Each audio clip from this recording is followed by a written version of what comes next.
makaalis lamang sa lugar na ito.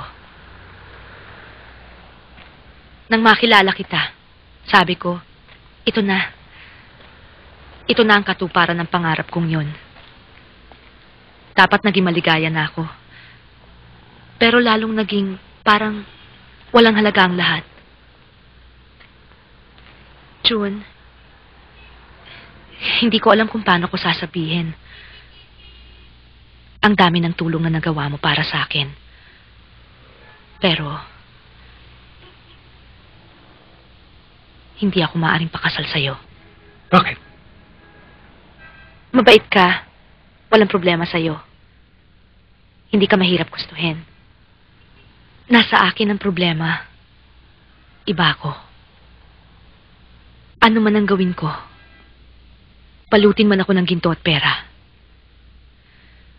Hindi ko matatalikuran ang pinagmulan ko. Akala ko noon, maibabalik ko ang pagkatao ko kung magkakapera ako. Hindi rin pala. Patawarin mo ako, June. Huwag. Mahal kita. Pero iginagalang kita. Igagalang ko ang iyong desisyon. Kahit papano, natutuwa rin ako. Hindi ako nagkamali ng aking palagay sa tunay mong pagkatao. Tama ka, Lupe. Wala sa pera. Wala sa anumang bagay ang pagkatao.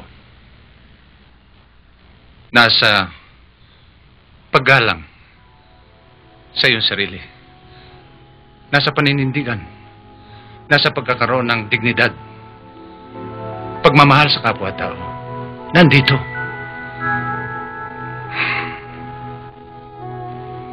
Sa kabila ng lahat ng yan, huwag mo sanang tanggihan ang aking tulong. Huwag mo sanang tanggihan ang aking tulong. Kung hindi man tayo magkasama bilang mag-asawa, pwede rin naman kitang tulungan bilang kaibigan. Chiki chik chik, Tana, Tana baby ko, Tana. Tana! Sandali na lang. O, eto na ang